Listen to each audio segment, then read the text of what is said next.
In this video, we are going to walk through our sales module. Let's start by logging in. Each employee has their own login, and their role determines exactly what they can see and do. That means your sales team only sees what they need to sell, while managers can access things like financials and cost.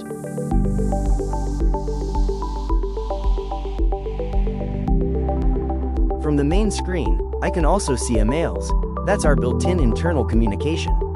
It keeps everyone on the same page with product updates, reminders, and upcoming deadlines, so nothing slips through the cracks. Now let's walk through the process as if I'm a salesperson in your store. A customer we've worked with before calls in. I'll choose to create either a quote or an order, then search for them by name, phone number, or even street address. That way we avoid duplicate accounts. Creating a quote and an order are almost identical, but a quote will not allow you to schedule delivery or take payment. So, for this demo we will start by creating an order for an existing customer that has called or come in, ABC Construction.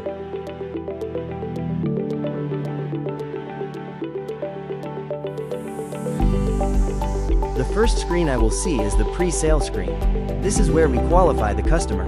Any important notes you want your team to see will pop up here, for example, if they've bounced a check in the past.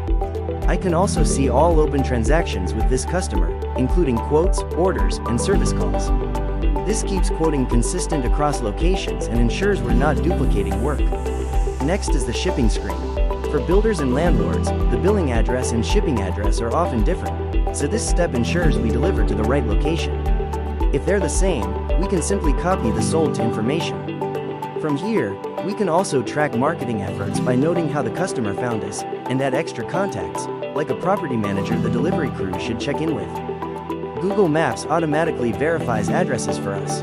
If the address boxes turn green, the address is verified. If the boxes turn red, I can simply select the suggested correction returned by Google Maps to make sure the delivery crew finds the right location. Please note new buildings or extremely rural locations may not be verifiable by Google Maps, but you can still continue through the process.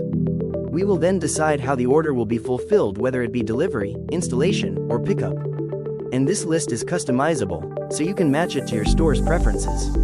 We then come to the main order screen. On the bottom left, you will see this target date section. Target dates are a tentative date that a customer expects a product when a delivery date has not yet been confirmed. Target dates are especially powerful when a product isn't needed right away. I can set a tentative date, say 12 weeks out, and have the system automatically remind me via our email or internal message system at 6, 4, and 2 weeks before. That way, I can reconnect with the customer, confirm the timing, and make sure the warehouse brings the product in just when it's needed. This prevents cancellations and keeps your warehouse clear of unnecessary special orders. Now let's add products. I click New Model, type in the model number, and immediately see how many are in stock, how many are on order, and the pricing tier breakdown. I select the price I want to use, and it takes me to a summary screen. This is where the system will show add-ons you would like your salesperson to discuss with the customer that relates to that specific item. These add-ons could be delivery charges, warranties, or other smaller products, so your sales team never misses an upsell opportunity. I also get a snapshot of current inventory and open purchase orders, so I can set expectations with the customer. I then repeat the process if I would like to add another model to the order.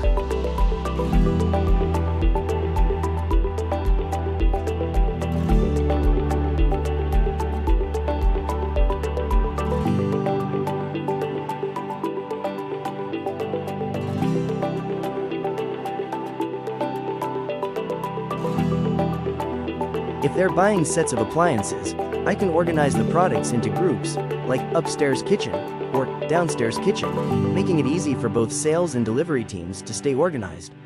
Now, depending on company policy, I can either request product or allocate it myself. A request simply alerts purchasing, while allocation places a soft hold that one of the products in stock is needed for this customer.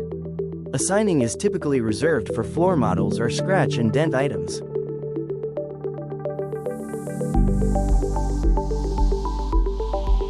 Next, I'll take a payment. Whether it's a deposit or full prepayment, I will select the payment type, enter the amount, and the system automatically adjusts the balance due.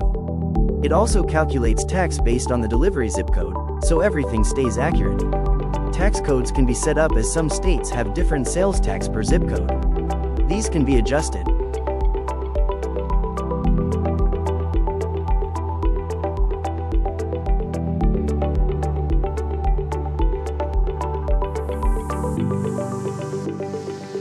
Finally, we'll schedule delivery. The system shows me truck availability and currently scheduled routes, so I can easily choose a date that works for the customer and for our schedule. You are also able to set time windows and input notes or special instructions, like gate codes in the notes box.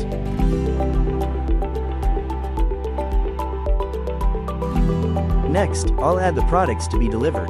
If only one product is going to be delivered and the rest will be delivered later, I will simply add that one item.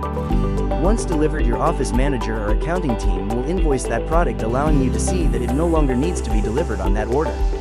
At this point, I've created the order, taken a payment, and scheduled delivery. As a salesperson, my part is complete. The order is ready to move on to purchasing. For a deeper look at reports and advanced sales features, check out our other videos on our YouTube channel.